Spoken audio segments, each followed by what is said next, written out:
The candle guttered once, and Isolde de Marchand had 4 breaths to decide which sin she would commit before the Duke.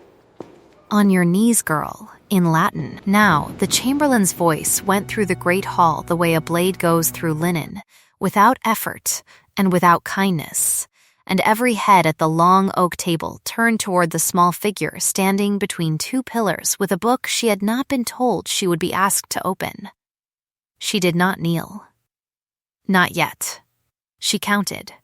Instead, the way she had taught herself to count when fear tried to make a fool of her, and she counted the things she could see, because seeing was a kind of prayer she was permitted. 12 candles on the high table, 4 of them already leaning, 3 lords she did not know, and 2 she knew too well. 1 duke, seated at the head, watching her the way a hunter watches a bird he has not yet decided to shoot. And, at the far end, the small pale ring left on the wood by a cup lifted too quickly, which told her someone in this room had been nervous before she walked in. That, she thought, was interesting.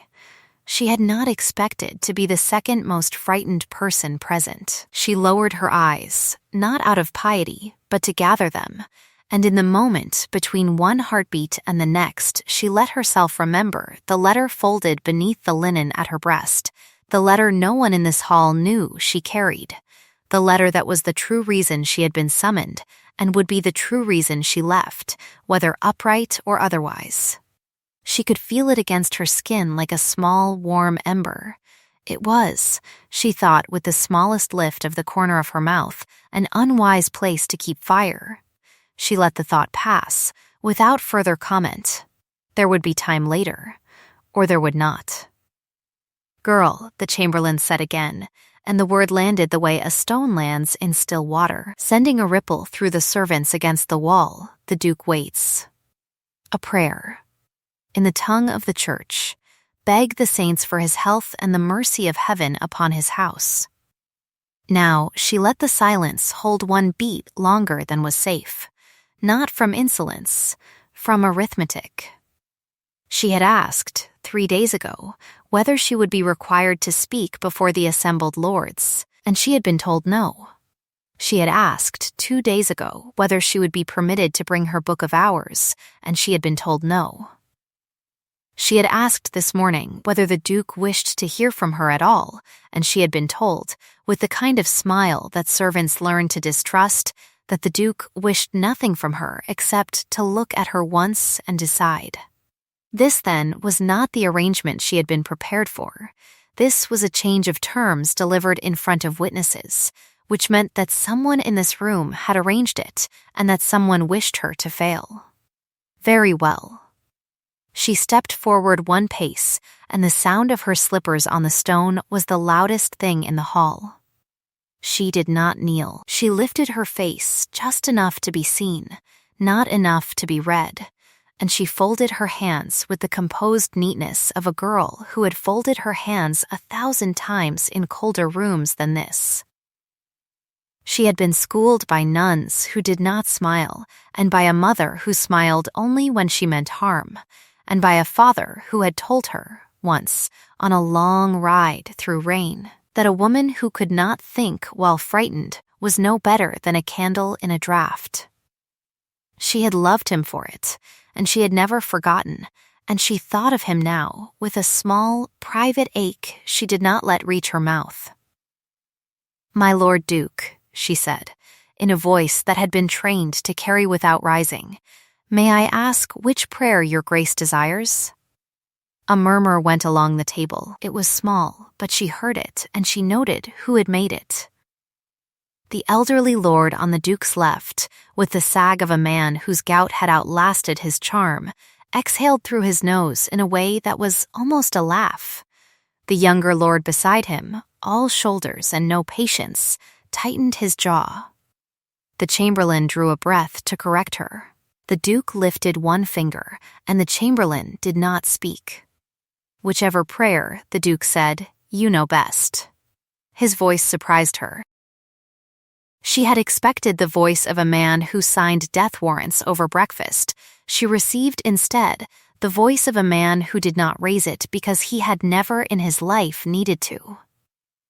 It was low and even and unhurried. It was the voice of someone counting, too, she wondered, briefly, what he was counting. Then she set the question aside because it was the kind of question that made a girl careless. "As your grace wishes," she said. She did not kneel, she stood, and she began. She did not begin with the prayer they expected. She had already decided that, in the 4 breaths the chamberlain had granted her, though decided is perhaps too generous a word for what her mind had done. Her mind had recognized, with the swift and unromantic clarity that had kept her alive through 2 winters at her aunt's house, that if she recited what the room expected, she would be dismissed as decorative.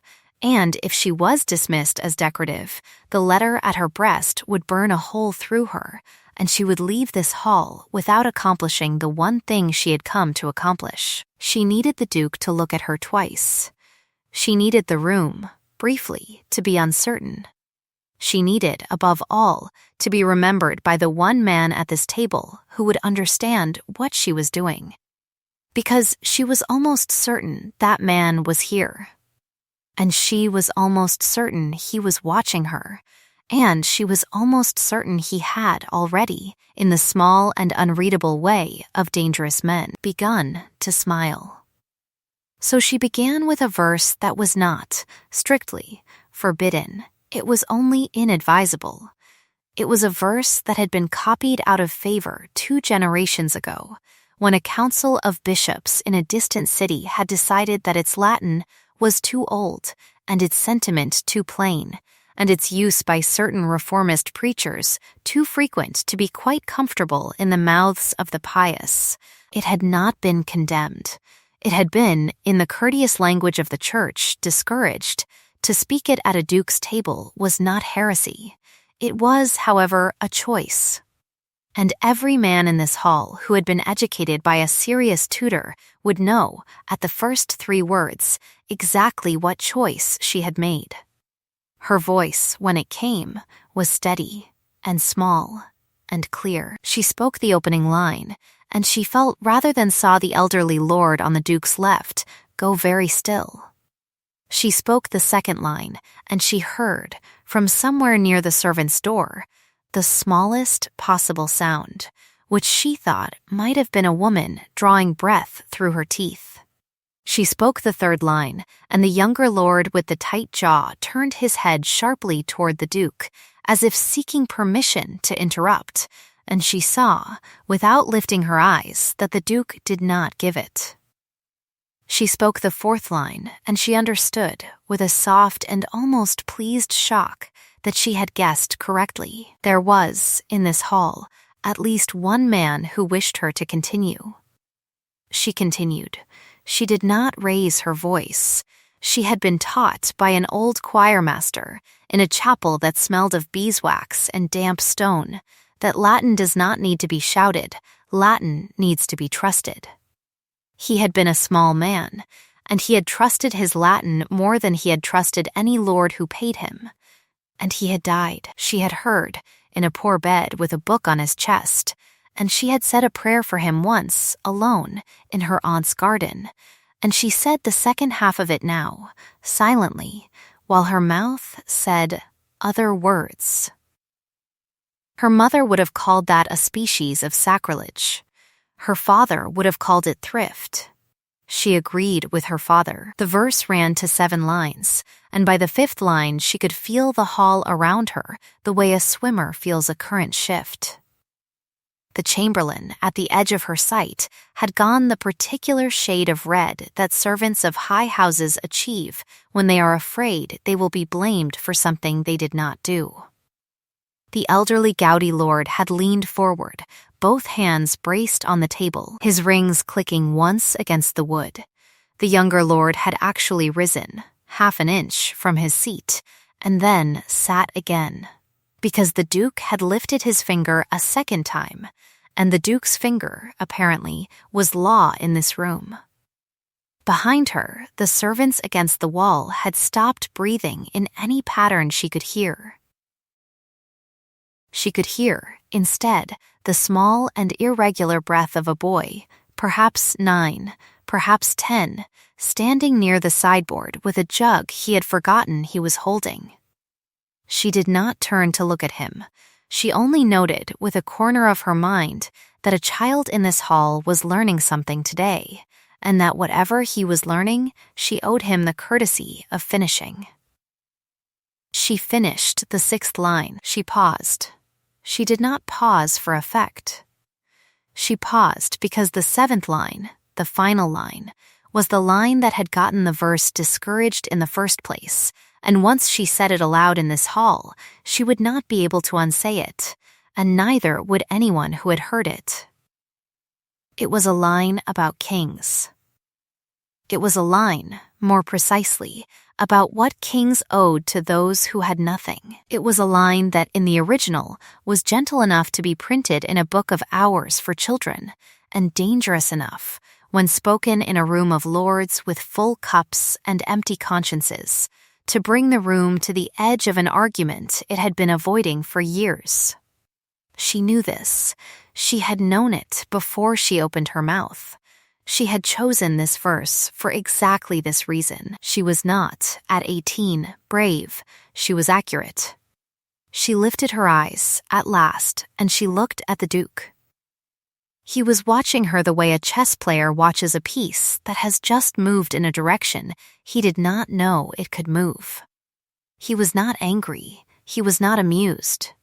He was, she thought, listening, really listening, in the way that most men in fine collars had forgotten how to listen. His hand, resting on the stem of his cup, had not moved since she began, and the pale ring on the wood beside it, the ring she had noticed on the way in, had not been added to.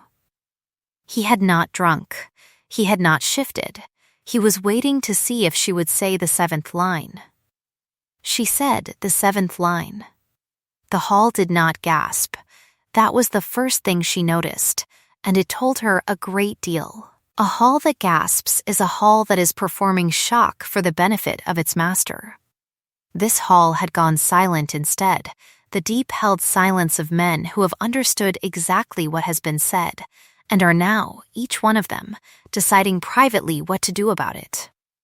The elderly lord's rings clicked once more against the table, and then were still.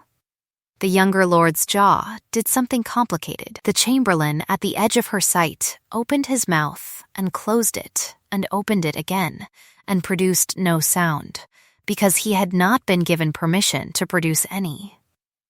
And the Duke, at the head of the table, lowered his eyes for a long moment to the cup he had not drunk from, and then raised them and looked at her and did not speak.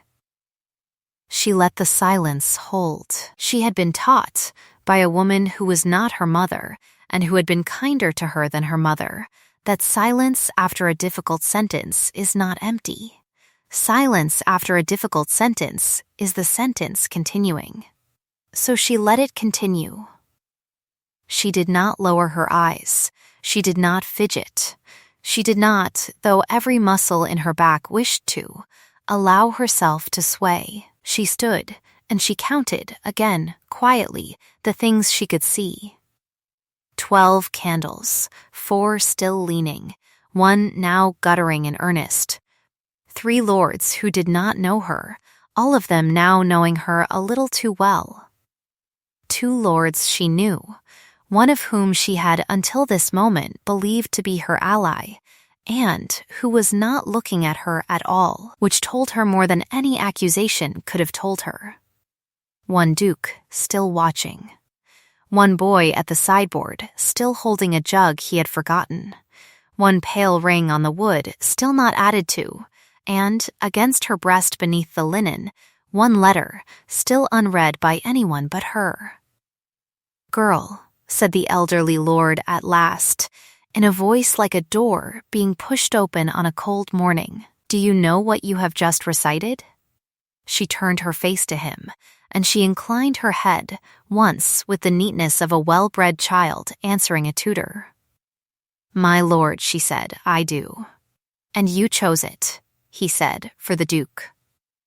My lord, she said, I chose it because His grace asked for the prayer I knew best.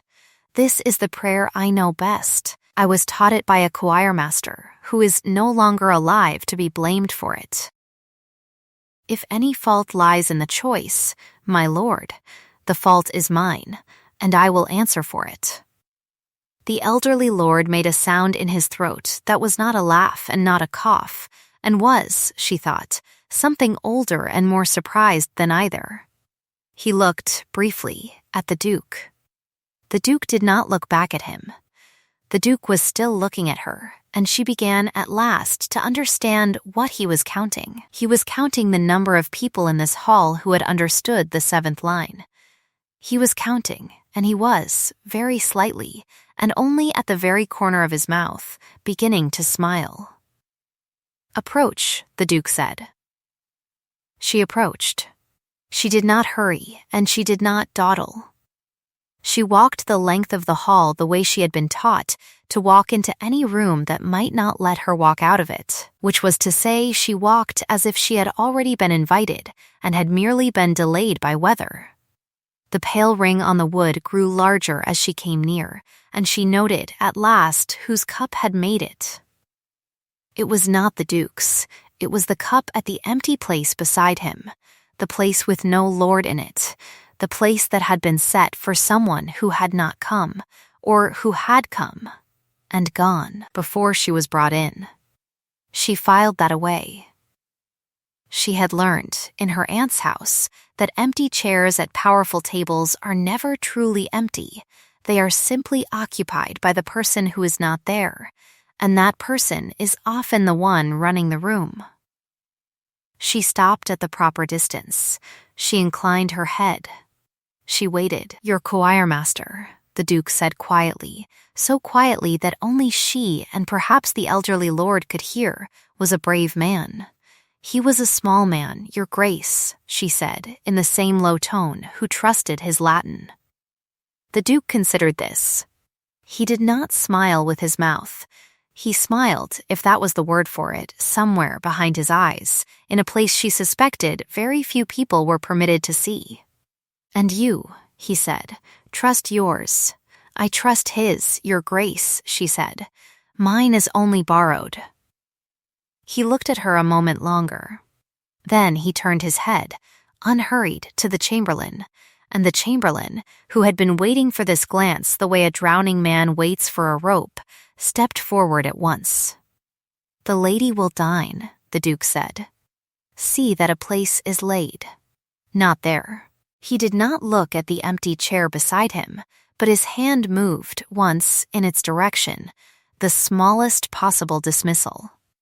There, and he indicated, with the same hand, the chair at his right, the chair that had been occupied, until that moment, by the younger lord with the tight jaw.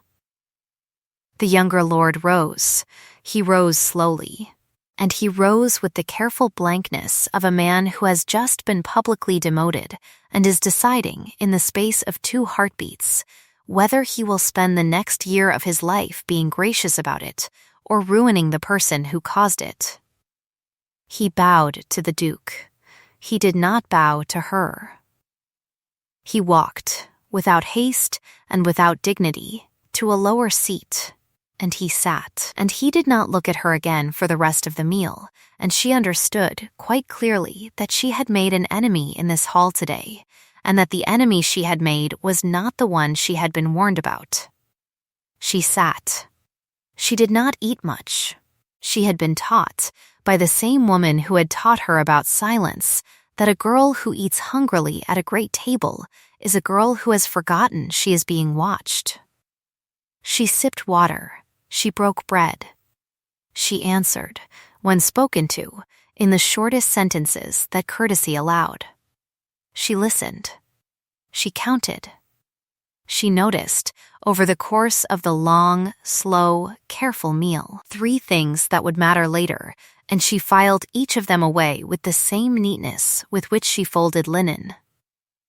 First, the elderly, gouty lord, who had spoken to her first, spoke to her twice more, and each time his questions were mild, and each time his eyes were not.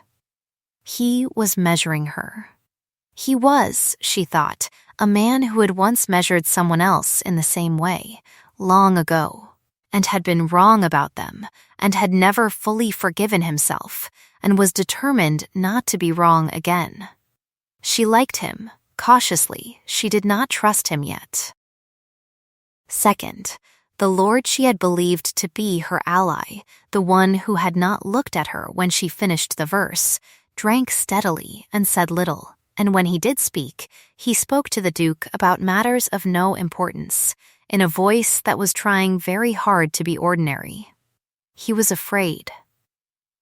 He was afraid of her, specifically, which was interesting, because she had not, until this evening, believed she was a person who could frighten a grown man in a fur collar. She would need to think about that. Third, the Duke, who spoke rarely and ate less than she did, asked her, at one point between one course and another, in the same low voice he had used before, whether she had ever been to the small chapel on the north side of the keep. She said she had not. He said, without looking at her, that it was a plain chapel, and old, and that the light came through the east window at a certain hour of the morning in a way that he thought she might find worth seeing. He said this the way a man says a thing he has rehearsed. He said it, she realized, the way a man passes a message. She said, quietly, that she would be honored to see it. She said it the way a woman receives a message, and beneath the linen at her breast, the letter grew, if it was possible, a little warmer. The meal ended without incident, which was itself a kind of incident, because meals of that length in halls of that kind almost never ended without incident, and the absence of one told her that the Duke had, without raising his voice, without lifting his hand more than twice, without saying anything anyone could later quote against him, arranged the room so that nothing could happen tonight that he had not chosen to allow. She admired the craftsmanship. She had been raised among people who considered themselves subtle, and she had never seen subtlety of quite this quality before. She resolved, privately, to learn from it. She was escorted, when the lords rose, to a small chamber on the upper floor, with a narrow window and a good bed and a fire that had been lit some time before her arrival, which meant that someone had been certain, well before she recited anything at all, that she would not be leaving the keep tonight. She noted this. She did not decide, yet, whether it comforted her. The servant who brought her water was a girl not much younger than she was, with a thin face and clever eyes, and when she set the ewer down she said, without looking up, my lady, they are talking about you in the kitchens. Are they? Isolde said. They are, my lady. And what are they saying? The girl hesitated. Then she said, in a small, careful voice, they are saying that you sang to the Duke a verse that the old Lord Aldrich's mother used to sing before she was sent away. They are saying that no one has sung it in this hall for 30 years. They are saying that the Duke's own tutor was hanged for teaching it to him when he was a boy. She paused, and she looked up, briefly, and her clever eyes were not clever at all. In that moment, they were only young.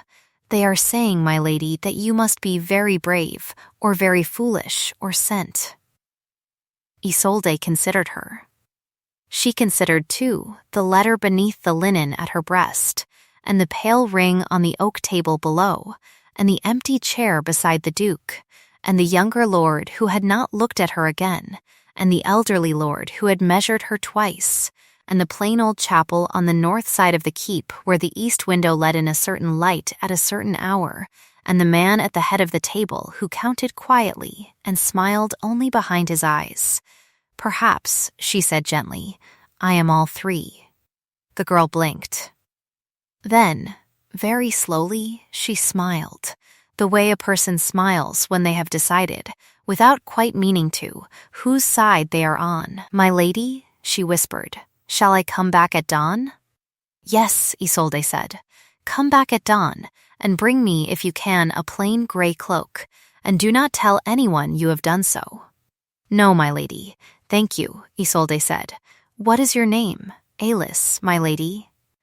Alice, she said, and she said it gently, because the choirmaster had taught her that names spoken gently are a kind of Latin too. Sleep, if you can. Tomorrow will be long. Alice curtsied and slipped away, and the door closed behind her with a small, dry sound, and Isolde stood alone in the chamber for a long moment, listening to the fire, and to the wind against the narrow window, and to the small, steady beat of her own heart, which had, she noticed with mild surprise, not once betrayed her all evening. She crossed to the fire. She knelt, at last, though not for the Duke. She knelt for the choirmaster, who had died in a poor bed with a book on his chest, and for her father, who had told her that a woman who could not think while frightened was no better than a candle in a draught, and for the woman who had taught her about silence, and for the boy at the sideboard who had forgotten he was holding a jug, and for Alice, who had brought her water and would bring her a cloak, and for the Duke, who had counted the people in his own hall and had, without raising his voice, begun to smile. She did not say a prayer aloud. She did not need to. She had already, that evening, said the prayer she knew best. Then she rose, and she drew the letter from beneath the linen at her breast, and she held it, unopened, in the firelight, and she looked at the seal, which was not the seal anyone in this hall would have expected her to be carrying, and she thought, very calmly, that tomorrow at a certain hour of the morning, in a plain old chapel with a certain east window, she would find out at last what the letter said, and to whom, in this keep, she had truly been sent. She placed the letter back against her skin. She banked the fire. She lay down in the good bed, in the small chamber, in the great keep, in the middle of a country that did not yet know its own weather had begun, quietly to change, and she slept, because the choirmaster had also taught her that sleep, taken deliberately, is a kind of Latin. And she had a great deal of Latin to speak in the morning. Dawn came gray and thin, the way dawn comes in old keeps built of stone that has forgotten summer, and Alice came with it, punctual as a bell, with the plain gray cloak folded over her arm, and a heel of bread in her hand, and a small, quick nod that meant no one had followed her. Isolde dressed quickly, and she took the bread, and she thanked Alice with her eyes rather than her mouth, because the corridor was thin-walled, and the keep had ears in places even the chamberlain had forgotten. Alice led her by a servant's stair she would not have found on her own, down through a passage that smelled of cold ash and stored apples, past a door behind which someone was already kneading bread, and out through a low arch into the inner yard, where the light was still the color of pewter, and the frost had not yet decided whether to lift. The chapel stood at the north side of the keep, small and plain, as the Duke had said, its door studded with iron, and its threshold worn to a shallow curve by 3 centuries of feet. Alice did not enter. She curtsied, and she vanished the way well-trained servants vanish, without seeming to move, and Isolde stood alone for a moment on the worn threshold and listened. There was someone inside. Not 2 people. 1, kneeling, from the sound of the breath, not praying or not aloud. Waiting, she pushed the door open. It gave without complaint, which told her it had been oiled recently, which told her this chapel was used by someone who did not wish to announce his coming. Inside, the air was colder than the yard, and older, and it smelled faintly of beeswax and damp stone, and she thought, with a small, unexpected pang, of her choirmaster, and then she set that aside, because he would have wanted her to. The east window was there, as promised, plain glass in a plain frame, and the sun had not yet reached it. She had, perhaps, a quarter of an hour before the light did what the Duke had suggested it would do. She used the time. The kneeling figure did not turn. He was cloaked and hooded, and he knelt at the second bench from the front, on the left, with his hands folded on the rail before him. And he was, she saw at once, not the Duke. He was smaller. He was older. He was, when he finally lifted his hood, the elderly gouty lord who had spoken to her first at the table, the one who had measured her twice, the one whose rings had clicked against the oak and then gone still.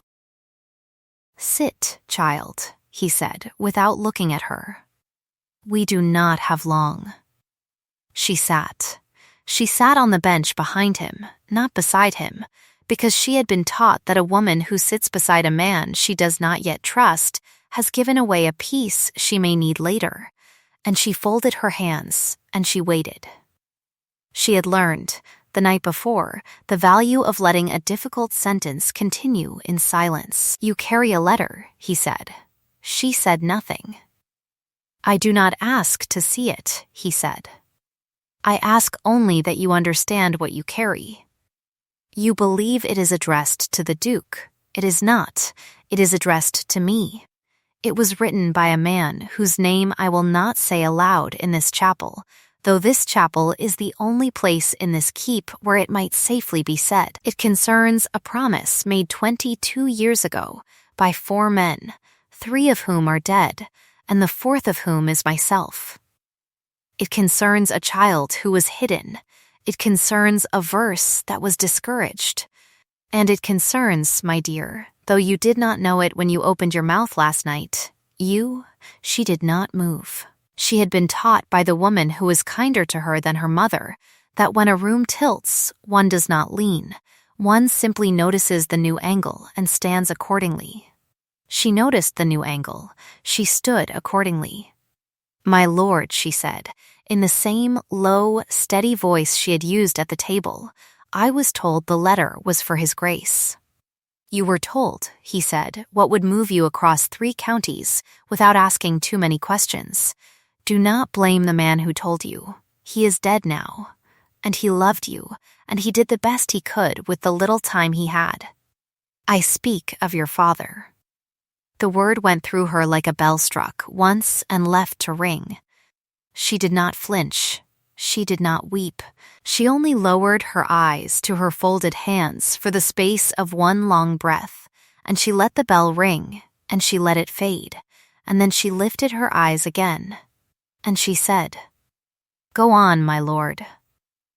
He turned, at last, on his bench, and he looked at her, and his eyes, in the gray light, were not the eyes of the man who had leaned forward at the oak table with his rings clicking.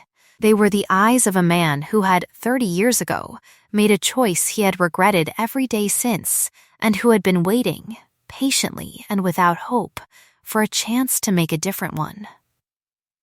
"The verse you sang last night," he said, "was written by a monk in a small house that no longer exists, in a country whose borders have moved twice since.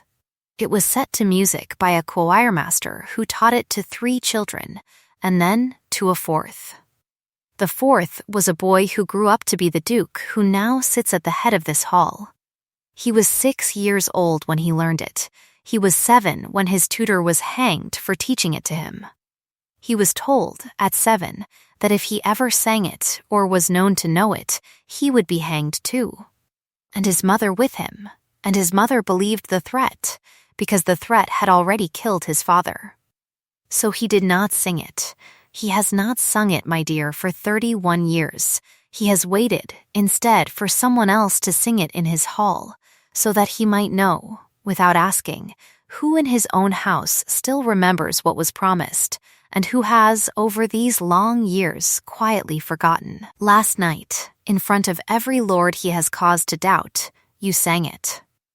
And he counted, as you no doubt saw him count. And he now knows, at last, who in this hall he may trust, and who he must, with regret, replace. She thought of the pale ring on the oak. She thought of the empty chair beside the Duke. She thought of the younger lord with the tight jaw who had been moved to a lower seat and had not looked at her again. She thought of the lord she had believed her ally, who had drunk steadily and spoken of nothing. She thought of the boy at the sideboard who had forgotten he was holding a jug, and she thought, with a small ache she did not let reach her mouth, that the boy had been learning, last night, exactly what she had suspected he was learning, only she had not known then that she was his tutor. "My lord," she said, "why me?" He looked at her a long moment. Then he said, quite simply, "Because your mother sang that verse to your father, once, in a garden, before either of you was born, and your father wrote the words down, and kept them, and taught them to you when you were small, and told you they were only a lullaby." They were not a lullaby, my dear. They were a signal. He and I and 2 others agreed, long ago, that if ever the day came when the verse might safely be sung again in this hall, it would be sung by the child of the one among us who had suffered most for it. That was your father. And that is you. The east window, at that moment, did what the Duke had said it would do. The sun cleared the low roof of the outbuilding beyond the yard, and the light came through the plain glass and lay in a long pale bar across the stone floor between them, and the chapel, which had been gray, was for one uncertain moment gold. She looked at the bar of light. She did not speak. She was thinking, with the swift and unromantic clarity that had kept her alive, about what she would say to the Duke when she saw him next, and about what she would say to Alice, and about what she would not, ever, say to the lord who had drunk steadily last night, and about the younger lord with the tight jaw, who was, she thought, the most dangerous person now living in this keep, and about the letter beneath the linen at her breast, which was, she now understood, not a beginning, but a receipt. "My lord," she said at last, "what does his grace wish of me?" The elderly lord smiled. It was a small smile, and a tired one, and it held, at its edges, the ghost of the young man he had been 30 years ago, before he had made the choice he had regretted every day since. "He wishes, my dear, only what he wished last night. He wishes to look at you once and decide. He has now looked. He has now decided. He wishes you to remain in this keep as a lady of his household, under his protection, in plain sight, so that the men who ought to be nervous will remain nervous, and the men who ought to be reassured will be reassured, and the country, which does not yet know its own weather has begun to change, will begin, quietly, to feel the wind. He wishes you, in short, to go on being exactly what you were last night, accurate and unhurried, and unafraid to say the 7th line." She sat with this for a long moment. Then she said, "And the letter, my lord?" "Burn it," he said. "Here, now, in the lamp, by the altar. It has done its work. It brought you across 3 counties. It brought you into this chapel. It brought you, my dear, home. It need not survive to be read by anyone else." She rose. She crossed to the altar, and she took the letter from beneath the linen at her breast, and she held it, one last time, in the pale gold bar of the east window light, and she looked at the seal, which was her father's seal, which she had not seen since she was 12 years old, and which she had recognized in the firelight last night, and had not allowed herself then to feel. She allowed herself, now, to feel it. She allowed herself precisely one breath of feeling, no more, because her father would have wanted no more, and because the choir master would have wanted no more, and because the woman who had taught her about silence would have wanted, perhaps, exactly one. Then she lowered the letter to the small flame of the lamp, and she watched the seal soften and the paper darken, and the words she had never read curl and lift and become, at last, a small warm handful of ash that she let fall, with great gentleness, into the shallow brass dish beneath. There the elderly lord said quietly, "It is done. It is done, my lord," she said. And she found, to her own surprise, that her eyes were wet, and that she did not mind, and that she did not, in that moment, feel the need to hide it. She went back to the great hall that morning by a different stair, and she took her place at the Duke's right hand as if she had always taken it, and she did not, at any point in the long day that followed, allow her hands to shake. There were meetings.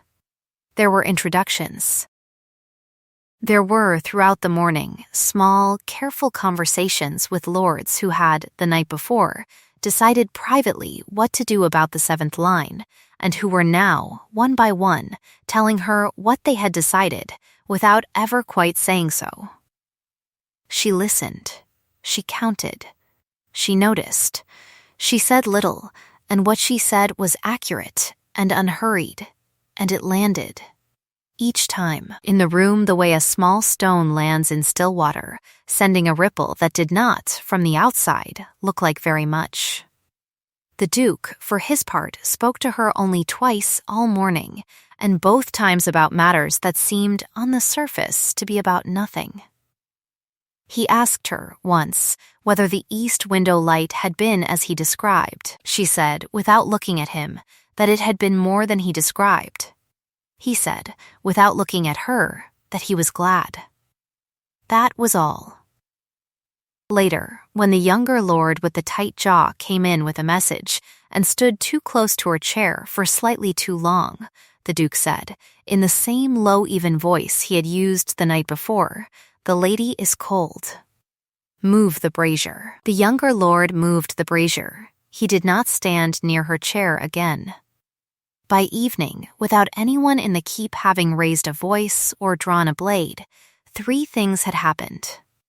The lord she had believed her ally had, quite unexpectedly, requested leave to return to his own estates on urgent family business, and had been granted it, and had gone before the gate closed. The younger lord with the tight jaw had been given a small, precise, difficult errand that would keep him occupied at the northern border for at least 2 months, and the elderly gouty lord had, in front of the assembled household, offered his hand to Isolde de Marchand as she rose from the table, and had walked her, slowly and with dignity, the length of the hall to the door of her chamber, and had bowed to her there, once, deeply, in a way that everyone in the hall had seen. It was the same bow. An old servant murmured later to Elise in the kitchens that he had refused to give 30 years ago to a woman whose name no one now dared to say aloud. It was a bow, the old servant said, that he had been carrying around for 30 years like a stone in his shoe. He looked, the old servant said, lighter for having set it down. The weeks that followed were quieter than they had any right to be. The keep learned her. She learned the keep. Elise became, without anyone quite arranging it, the person who brought her water in the morning and took her cloak in the evening and told her, in a small, careful voice, which servants were talking and which were listening. The elderly lord came to sit with her, sometimes in the small chapel, and told her stories about her father that she had not known and had not, until then, been ready to hear. The Duke, who did not sit with her in chapels, sat with her at the long oak table each evening and counted, quietly, the people in his hall, and found, week by week, that the number he could trust was growing, and the number he could not was shrinking, and the country beyond the walls was beginning, in small, deniable ways, to feel the wind. He did not speak to her of love, and she did not speak to him of it, because they had both been taught, by different people in different rooms, that a difficult sentence continued longest in silence. But one evening in the late autumn, when the fire in the great hall had burned low, and the servants had withdrawn, and only the 2 of them remained at the long oak table, he set down his cup, and he looked at the pale ring on the wood, which had, at last, been added to, and he said, very quietly, you sang the 7th line. I did, Your Grace. I have wanted, for 31 years, he said, to thank someone for singing it. You are welcome, Your Grace, she said. And he smiled, at last, not behind his eyes, but with his mouth, the smallest, gentlest, most private smile, the smile of a man who had waited a very long time to be seen, and had that evening been seen. It broke quietly. She saw it break. She did not name it. She only reached across the oak and rested her hand for one breath on the back of his, and lifted it again before anyone, had anyone been watching, could have said whether it had been there at all. Word travels, as word does, in a country whose weather has begun to change. The younger lord with the tight jaw did not return from the northern border, he found out there, a small war of his own making, and it kept him, and it uses him still, and he is said to be much respected in a country whose name Isolde has never bothered to learn. The lord who had drunk steadily and spoken of nothing lived out his days on his own estates, in a state of what his neighbors politely called reflection, and left, in his will, a surprisingly generous sum to a chapel he had never visited. The chamberlain, who had gone that particular shade of red, was quietly retired to a comfortable pension in a warm town by the sea, and is reported by those who have visited him to have become, in old age, a rather good gardener. His roses, it is said, are the envy of the district, though his neighbors find him a little short with anyone who raises his voice near the flower beds. Ailey's learned to read, and then to write, and then to keep the household accounts, and married, in her own time and to her own choosing, a steady man who did not mind that her hand was better than his. The boy at the sideboard, who had forgotten he was holding a jug, grew into a tall, quiet steward who never, in 40 years of service, forgot he was holding anything, and who was known throughout the keep for the small, dry way he could silence a rude guest with a single sentence delivered in perfect Latin. He had, he liked to say, been taught by the best.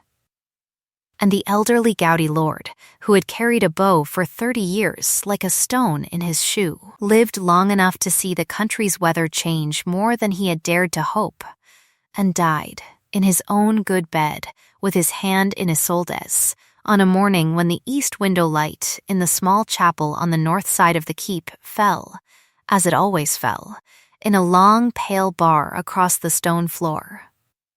He was buried beneath that window. His stone bears no verse. It bears, instead, a single line in plain Latin, chosen by Isolde, which the choirmaster would have recognized, and her father would have recognized, and the Duke, when he read it, only nodded once, and did not speak, and laid his hand for a moment on the cold stone, and lifted it again. She lived a long life. She was, until the end, accurate and unhurried and unafraid to say the 7th line, and she taught, over the years, a great many children to say it too, in a plain old chapel with a certain east window, at a certain hour of the morning, when the light did what light does when it is trusted. And now, dear listener, you and I sit a while by the fire, and the ash settles gently in the grate, and I hope you have found a small warmth in this telling. If you have ever stood in a room where someone in a fine collar told you to be smaller, and you counted instead, quietly, the things you could see. If you have ever carried a letter against your skin that you were not sure you were brave enough to burn. If you have ever, in the middle of a long silence, said the 7th line anyway, because someone you loved once taught it to you and called it a lullaby, then this story was, in its own way, for you. Tell me, when you have a moment by your own fire, which line stayed with you, the pale ring on the oak, the boy at the sideboard, or the bow the old lord had been carrying for 30 years like a stone in his shoe? I would like to know. And if you would care to sit with me again, when the next log is laid and the next kettle sings, then draw your chair a little closer to the hearth, and stay a while longer, and we shall have another story soon, quietly told, in the old way.